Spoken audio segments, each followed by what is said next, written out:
Well, this morning, we launch our brand new summer teaching series entitled How to Wonder, the story of Elijah and Elisha on attempting and accepting miracles. Now, if you're not familiar with these Old Testament prophets, you're not sure about their stories, that's okay. You're going to get your fill this summer on these nutty characters and their crazy tales. But there's a few things we need to lay out, a little bit of groundwork before we hop into these stories. First, when we read stories of crazy prophets and insane miracles, those stories aren't included in Scripture for shock value. It's not it's not like clickbait or that kind of thing. It's much more important than that, much more impressive. Because every story that we're going to cover from Elijah to Elisha has two underlying questions that are being answered every single time. And these are questions that you and I continue to wrestle with today, and here they are. Is God Lord? Meaning, does God have this world covered? Does God know what God is doing with this world? And the second question is God faithful? Or does God have me covered? Will I have everything that I need?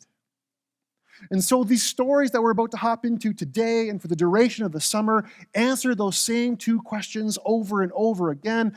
And the answers come by way of the miraculous. And we probably need to talk a little bit about miracles too, handle them properly, perhaps grab them by the appropriate handle. We got to remember that miracles, these are stories that we read and understand that they're not always explained, right? You just sort of get dropped, you absorb it, but there's no details. There's no explanation as to how it happened or how it works, which bothers me because I want to know how it works, right? I would love a miracle life hack. Someone figure that out, put it on TikTok for me, or perhaps an instructional video on YouTube telling me how miracles work. Let me just give you a quick side story on that. My wife and I are having discussions with our son who's about to turn 19. And the discussions are around, you have no idea how to wash your clothes, make a meal, look after yourself, et cetera, et cetera. So as parents, in a moment, we think we have a little bit of power, right? So listen, kid, you can't move out. You can't do those things. You don't know how to do any of that. And we had that conversation this week, and my son's answer was along these lines. Yeah, I don't really need you. I've got YouTube. I can figure that out. YouTube will teach me how to wash my clothes and make food, right? And in a way, we look at the scriptures, we see these amazing stories, and we want that how-to. Give me the instructions. But we're not going to get it. Instead, what the scriptures offer us is an opportunity to be amazed, to recognize that inexplicable things happened and are happening in ordinary life, in real time. So then we can say that these stories will never give us a full explanation on how everything works, and that's okay because that's not the point. Instead, these stories exist to testify to the wonder of it all. One author I read this week described miracles like this: an abiding astonishment. Or we could say they remind us or they open us up to the supernatural. Or in the words of Jesus, all things are possible with God.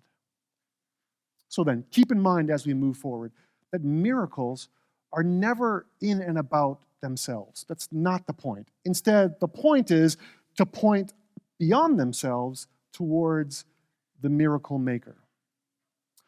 So this morning, we're going to drop into a set of stories that begin in 1 Kings chapter 17. And along the way, if you're okay with it, I'm going to share with you a bit about the journey that I've been on the last 3 months and the miraculous encounters that I have experienced as I sat with those exact same questions. Is God Lord? Is God faithful? Is God taking care of this world? And is God taking care of me? And my hope is that what I'm about to share with you here this morning will help answer those very same questions for you. Sound like a plan? Good? You ready? Should we do this? All right, here we go. So, and then this happened. Elijah, the Tishbite, from among the settlers of Gilead, confronted Ahab. As surely as God lives, the God of Israel before whom I stand in obedient service, the next years are going to see a total drought. Not a drop of dew or rain unless I say otherwise. And let's just stop right there in the very first verse. Already with the first verse of chapter 17, we're beginning to see the miraculous. And I'm not even going to read the follow-up to this. Maybe you know the story. Elijah's on the run, and then he is fed by ravens in a river. That is a cool story, but I don't care about that story today because I think there's much more important things to be found in this opening, and let me tell you why. These words from the mouth of Elijah, they're fighting words. These are words of confrontations. These words are subversive, meaning they're meant to pull the rug out from under the oppressive powers and structures that be.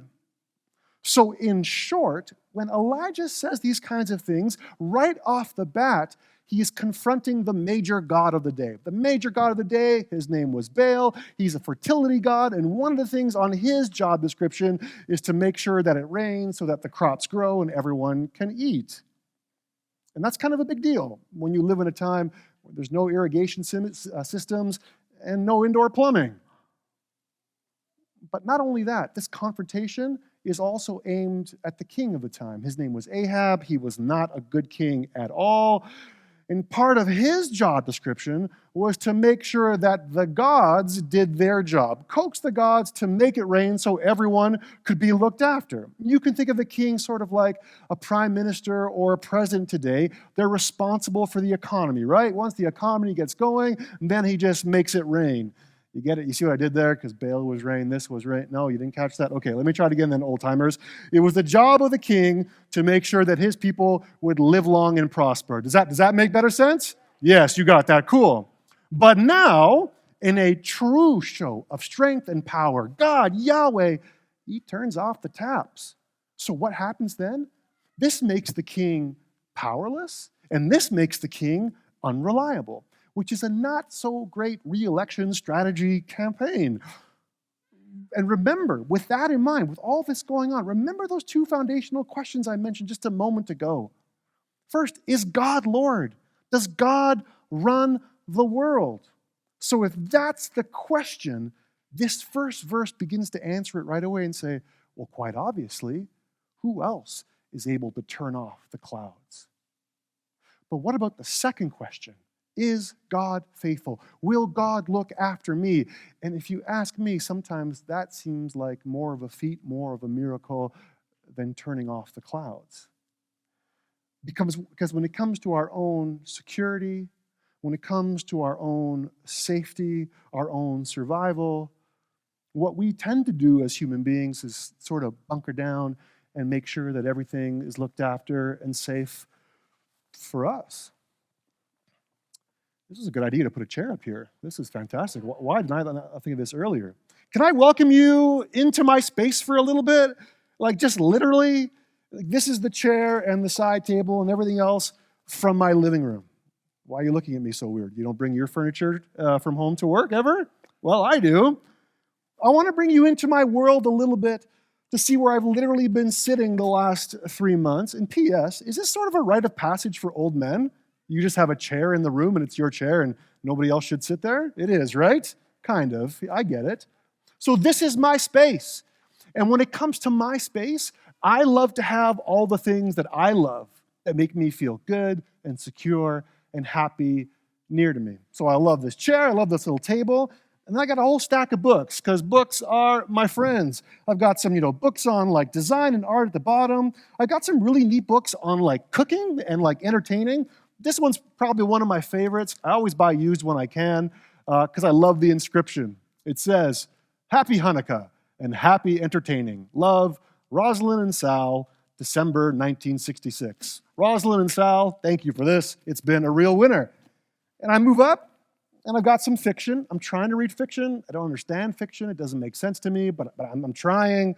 I got this neat book on Russian criminal tattoo police files. It is fascinating. These guys there's like a whole language just like tattooed on their bodies. I got something about, reading people's body language. And then on top, On top is where I keep it the cream of the crop. This is the stuff that I'm like into right now. So I got this little one on like poetry. I got this guy here. This is Thomas Merton, who's kind of been like my pastor the last 2 or 3 years. He's great. I got this fantastic devotional that the staff gave to me before my sabbatical. And then I got a weird book about marketing and advertising, which interests me as well. But close to that, I keep my favorite mug. I've had this mug for like 15 years or so. So like every day that I've been home the last 15 years, it's been this mug. And it sits on this coaster, which I may have borrowed from a restaurant in Portland where I was with a friend. We had such a great time. It was fantastic, and I wanted to remember that moment. I've got an ashtray back there that I keep guitar picks in, because when I sit here, there's usually a guitar close by. See? Yeah, there's one right there. And then I keep this too. So my son's got this thing with me where he gives me musical instruments for Christmas. And this is the one he gave me this year. I forget what this is called, but it makes like the funnest sounds. Like you can make a low sound like, can you hear that? Right? But guys, check this out, check it out, check it out. Listen. Right? It can make those cool sounds. So maybe, David, maybe I could join the band after this is all done. But yeah, I like to keep all my stuff safe. I like to keep it close to me. I like to keep it around me because this is my spot, right? This is my spot. This is where I feel safe. This is where I feel mostly like me. So I spent a lot of time curating my environment, making sure that everything I want is totally within reach, and nothing out of place, everything where I want it to be, everything put in place to make me feel safe until things start to change a little bit. So I'm on sabbatical for 3 months. And then you know how COVID goes. Everything shuts down. So every plan and everything that I had hoped for and wanted, it mostly dissolved. And then it sort of hit me that it felt like God was starting to corner me and say, you can't go anywhere. You're stuck. You just got to stop. Just stop. And I kid you not, 1 week goes by, 2, 3, 4, and by the 5th or 6th week, I'm just sitting in this chair and I feel like I'm glued to it. I feel empty. I got nothing going on in my mind or my heart. I feel tired. The only energy I have is to get out of bed and sit in this chair and then figure out what dinner is and make that before everybody gets home. I spend an hour just staring out the window blankly and not sure what to do next. In the opening weeks of my sabbatical, that's what I felt like. And then those same questions that Elijah was dealing with in 1 Kings 17 started to hit me. Is God faithful? Like, does he really have me? Is he looking after me? Why do I feel this way? Is God Lord? Is he in charge of this world? How much longer are we going to be in this trouble? And as I sat here and reflected on those questions, things began to shift. Things began to move. And around that time, I listened to a fantastic interview with a guy named Wynton Marsalis. Wynton Marsalis is a world-famous musician, performer, conductor, and educator. He was the first person actually to win a Grammy Award in both jazz and classical in the exact same year. Dude is a legend. And in that interview, he said something that hit me like a ton of bricks as I sat here. And the line was this: if you don't share power, it's because you're afraid of losing power. Jazz is the agency of sharing power. I like jazz music, but when I heard this line, it reminded me of something else that I was familiar with. And then it began to blossom in me a little bit. It really hit me. What if God's love is the grand agency of sharing power? Think about it. From the very beginning of the human story, God says to you and me, what's mine is yours. Freely I give. You do the same, which is in exact direct contrast to the way the rest of the world works. Now, hold that in your mind as we go back to the story here. Think of King Ahab, the not-so-good king. There is no way that guy is going to relinquish any of his power, even when things are going bad. Why? Because that's what keeps him important. That's what keeps him relevant. And then I'm like, well, I don't know if I want to be like Ahab. So what about me and my story? What have I done? What am I doing with the power that has been shared with me? What if I turn that on you? What are you doing with the power that's been shared with you? Do we only use our power to create the most perfectly curated, safe space for ourselves? Where we just make sure that we are looked after? Do we only surround ourselves with the things that we love and make us feel safe, things that we can control? Will we only use our power to control our personal environments, or is our power meant for greater things? You see, for some of us, God's got to force them to stop and then freeze us to a chair for 10, 12, 15 straight days to think about how God is so full of love that God sees us as an extension of himself. A God who shares all he has with us. A God who doesn't care if you perform. A God who doesn't care if you produce. A God who has always taken care of your needs, whether you've realized it or not. Even if that means for us, when we come to that realization, but perhaps we need to begin to separate ourselves from all our homemade safety nets and perhaps venture to places that we've never been before. And that's exactly what happened next to Elijah. God instructs Elijah to distance himself even further from all his normal life support systems and to live in vulnerability and to be deeply at risk. But why? Because that's where true power lies. The story continues. Eventually, the brook dried up because of the drought. And then God spoke to him, that's Elijah, get up and go to Zarephath in Sidon and live there. I've instructed a woman who lives there, a widow, to feed you. Okay, let's stop here again, just one verse at a time. If you're familiar with this part of Elijah's story, what happens next is another miracle. Miraculously, a woman whose cupboards were once bare are suddenly full, and she has enough to feed herself, her son, and this waylaying prophet. But again, I don't care about that part of the story for today, because I think there's way more in these verses that set up the whole scene. Let's start with the location. Sidon. Does anyone know where Sidon is? Except for Randy. Anyone but Randy know where Sidon is? Oh, I don't know where it is either, but I do know this, is that it's a region outside of Israel. So for you and I who are reading this, again, this one little verse is so packed. This is a cue. This is a statement. This is another confrontation. To say that Elijah has been directed to go to Sidon would be like saying, Elijah moved to a location that was outside of the power and jurisdiction of the king. Meaning, the dude's out of reach. And the king and the powers that be have no control over him. But then notice who he's supposed to go see. He's supposed to see a widow. A widow is meant to feed Elijah in a drought. Think about that detail again. Listen to it with ancient ears. Widows in that time are the definition of being powerless and vulnerable. They have no support. They have no identity in that culture. They have no protection. They have no access to the public sphere. And they are easy targets. Why? Because there is no one to come to their rescue. And on top of all of that, more than likely, they're poor.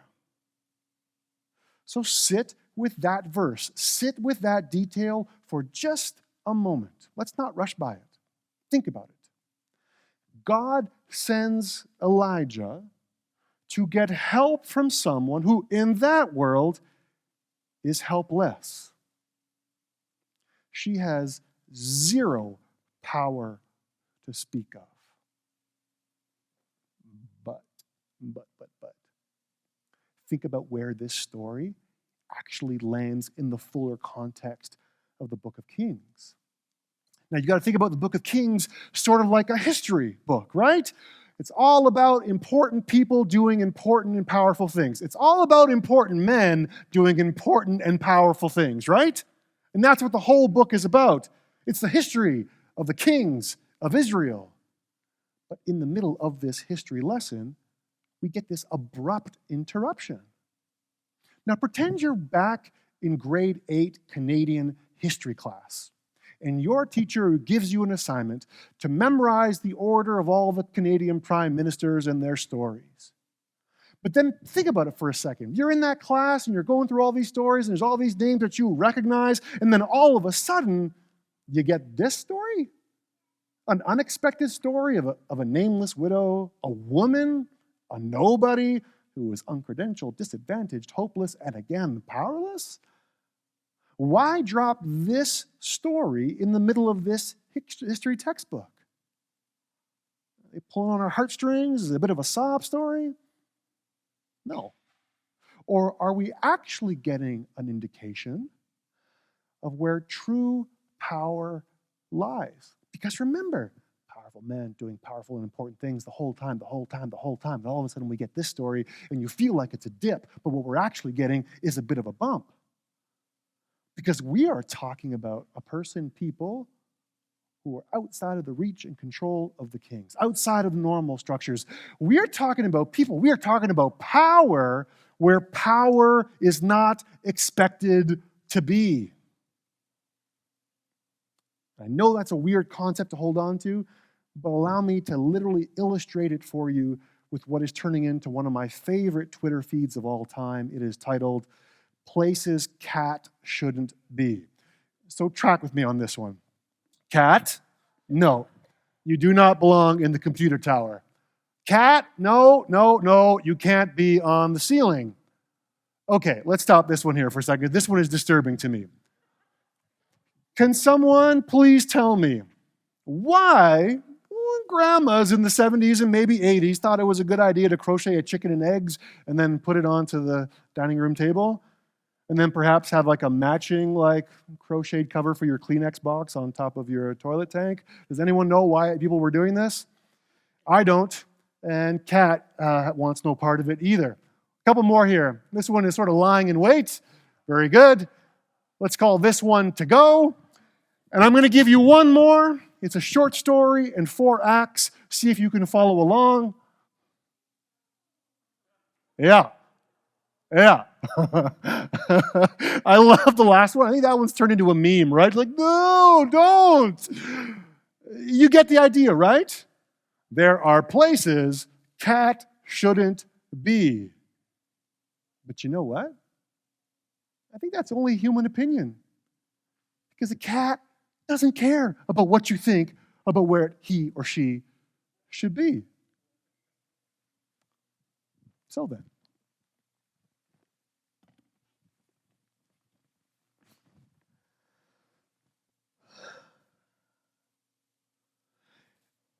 it's really weird when you feel like you're in a place that you shouldn't be.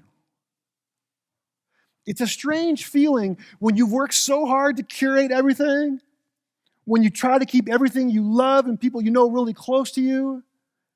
It's hard to hold on to all of that and see the future when all of a sudden the future becomes out of reach. I want everything to be in reach. I want to see what's coming down the pipe so when it gets close to me, I can grab it. I want to control things. I like to plan. I like to have things in order. I love it when you think I like to plan and have things in order. But what happens when you just can't see the future anymore? What happens when the things that were so close are now just out of your reach?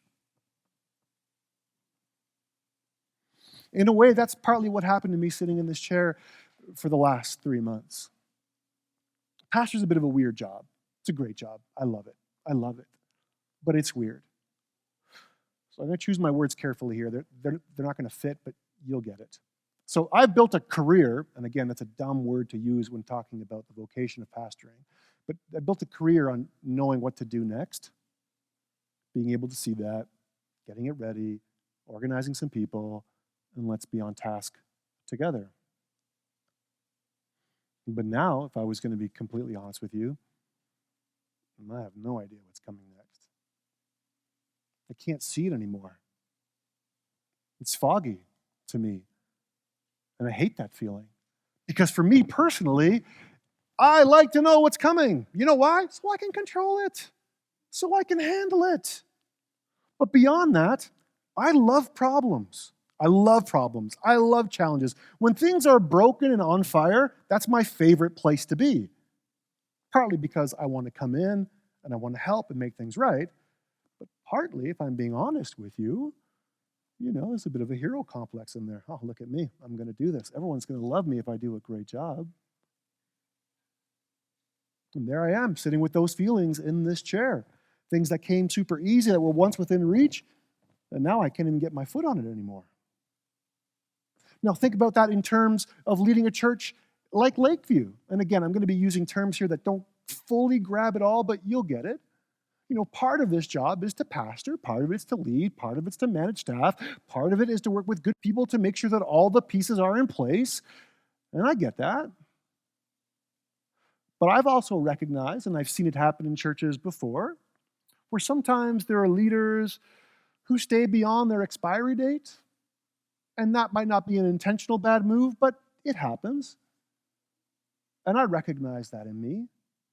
I recognize that as the future seems so out of reach, as it seems foggy, as I deal with some of my own things that are going, as God is really talking to me, as I allow myself to be open to Him, I'm recognizing that a church like this is so good, is so beautiful, is so grand, is so exceptional in many ways, that this kind of a church needs the kind of a leader for the next season, the next chapter, who's all in, who can jump in, is ready, full of energy, especially coming out of COVID. This is going to be a big task that we are on today. It's not all on the leadership, it's on us as a church, but that's going to be a big deal. And as I sat in this chair for 3 months, I recognized that wasn't me. I just couldn't. I don't have the energy. I can't see the future like I used to. The drive isn't there anymore, and that's a signal to me. It's happened before, that a chapter is coming to a close. And you know what? I'm okay with that. At least I am now. And that's why I can quit the best job I've ever had without having another one to go to. And maybe, like me, you felt some of those same things the last little while. Where you can't see what's coming up. The future is foggy for you. You can't control the things you used to be able to control. And that puts us in a weird place. But if we allow ourselves to sit in that place for a little bit, maybe to let go of control, to recognize where true power actually lies, then maybe things could change for us. Let me turn your attention back to the story here really quickly here. Elijah and his imposition, holy imposition on this widow. Later in the story, he's going to ask her for bread. But he only asked her for enough bread for today. Not enough bread for today and tomorrow. Not enough bread for a 3 to 5 year plan. Nope. Enough bread for just today. And remember, we're in Sidon, outside of the reach of the normal power structures and power brokers. We're in God's dominion where widows are important, where widows have a place, where widows are named and known, and where penniless prophets have power. You see, under the jurisdiction of this world, you would never leave an amazing job with great benefits and great vacation and great people doing great, inspiring things. You would never leave that to go to nothing. Because how would you take care of yourself? How would you make sure that you had enough bread for you and your family. Why in the world would you risk yourselves on something that you can't control, let alone manage? And listen, just to make sure here, I am not a hero. If there's a hero in this story, it's my wife, for a million reasons, including this one. Imagine your spouse says, sorry, I'm going to quit. Can you sort of cover things for the next little bit? I'm not sure how this is going to work out. So I'm not courageous. I'm not a hero. I'm not strong. And I'll tell you this, that the one little thread I'm holding on to, this thing I'm thinking, better yet believe, is that true power and true security are located outside of my control, outside of my reach, outside of the governing structures of this world. Remember again those two underlining questions. Is God Lord? Is God faithful? I believe the answer to those questions are yes and yes. And so because of that, Cat can go to all the places Cat shouldn't be. So take courage, my feline friends. When the powers that be tell you that you can't risk, you can't challenge, that you can't let things out of your control, well, that might be true in the jurisdiction of this world. But you and me, as followers of Jesus, we live outside of those power structures. So if you didn't know it already, you're a cat. You're a cat. And you can go wherever you please. And that kind of thinking just might take you to some new places. And that's what it did for Elijah in the last part of this episode this morning. Later on, the woman's son became sick. The sickness took a turn for the worse, and then he stopped breathing. The woman said to Elijah, "Why did you ever show up here in the first place? A holy man barging in, exposing my sins, and killing my son." And of course, if you know the rest of this story, Elijah, filled with God's shared power, raises this boy from the dead, and they live happily ever after.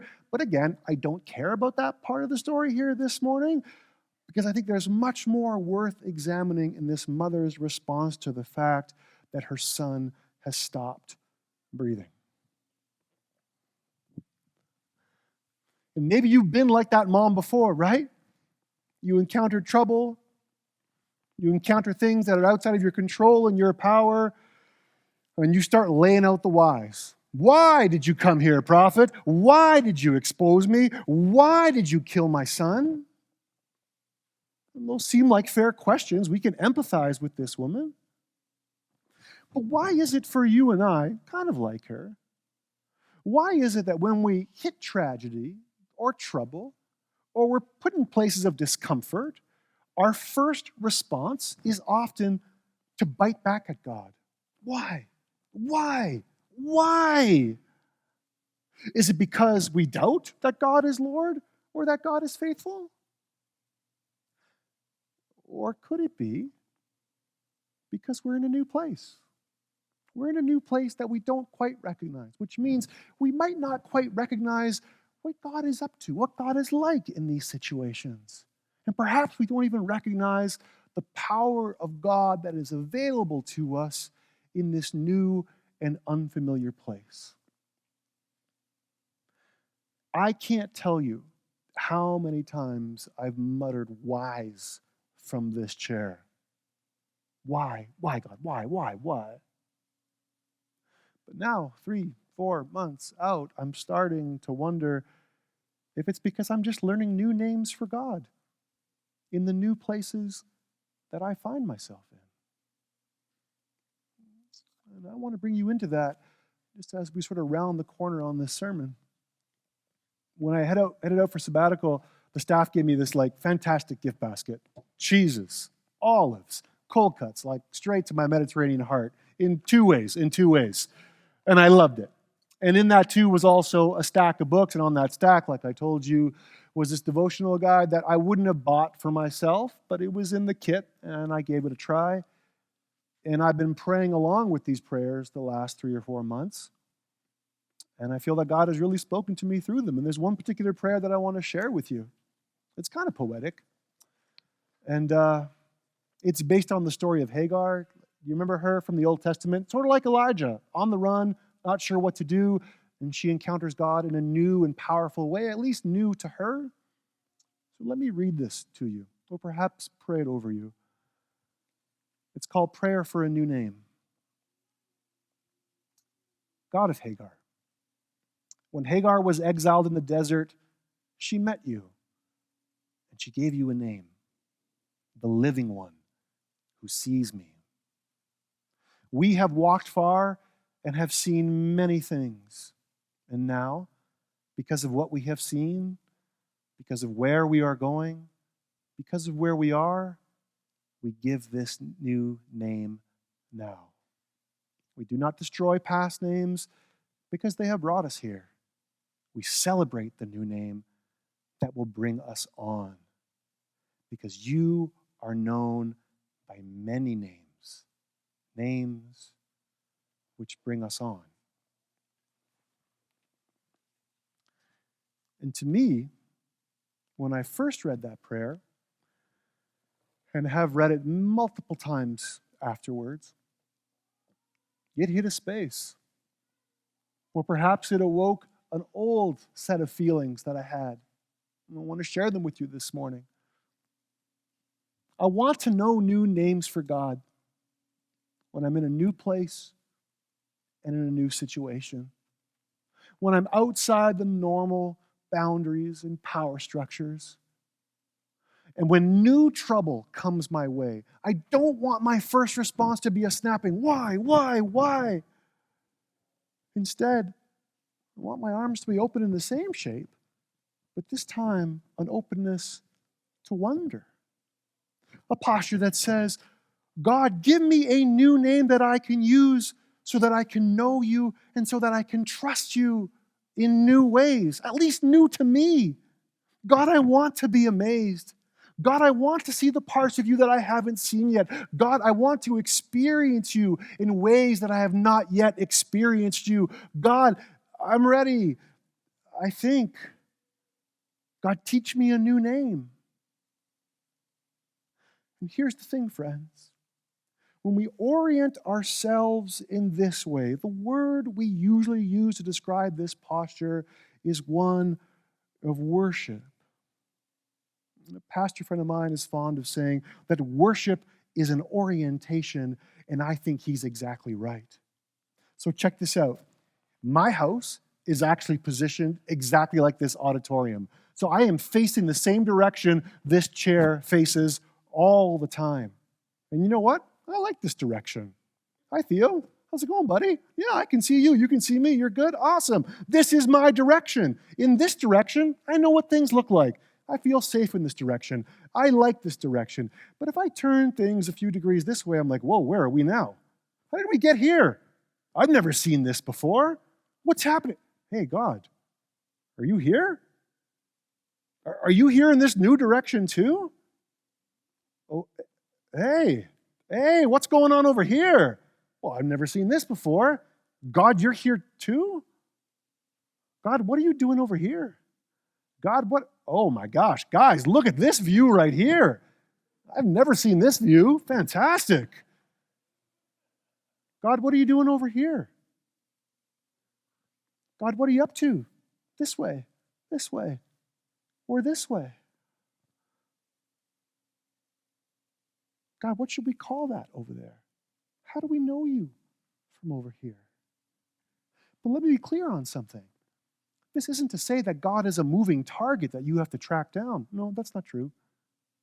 Instead, what this is an awakening to an understanding that God can be seen and known from every direction. There is no place that God is not. In fact, you could maybe say that we are living in God right now. God is so big,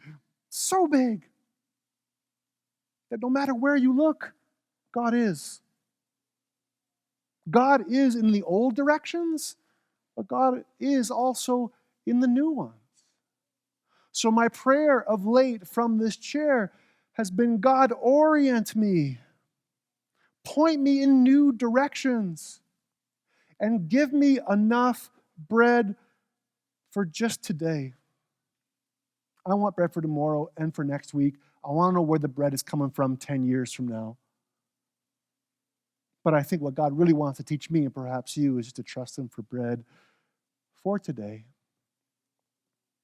Because, my friends, I want to wonder again. I want to be amazed again. And if that means I need to learn new names in which to see and understand God, then I'm in. So I say, God, show me. God, teach me. God, help me move outside of my directions, the ones I love and are so used to, the ones I've created, the ones that I have submitted to. God, point my life in brand new directions, even if they're scary, even if I don't know where they point. God, do that. Point me in new directions so I can see you and discover you anew. Because I don't want to be limited by the things that I feel make me safe. I don't want to be limited by the things that I can control. God, I don't want to limit you to what I like, or to the direction I've been, or to the things I've seen previously. I don't want my knowledge of you, God, to be limited by the experiences that I've had in the past. I want to be in all the places a cat shouldn't be, or in this case, I want to be in all the places a 46-year-old pastor shouldn't be. So my prayer for you, my friends, this morning is this, is that you would have absolutely no clue how miracles work or function. But instead, you would be in a posture of awe and wonder, remembering that the point of the miracle is not just about the miracle. The point of the miracle is to point you towards the miracle maker. And so may you orient yourselves in new directions, directions that are outside of your norm. May your new experiences of God cause you to discover new names for God. And may the power that God has shared with you testify to God's care for this world and to God's faithfulness. Are you with me? Can we stand? Let's pray.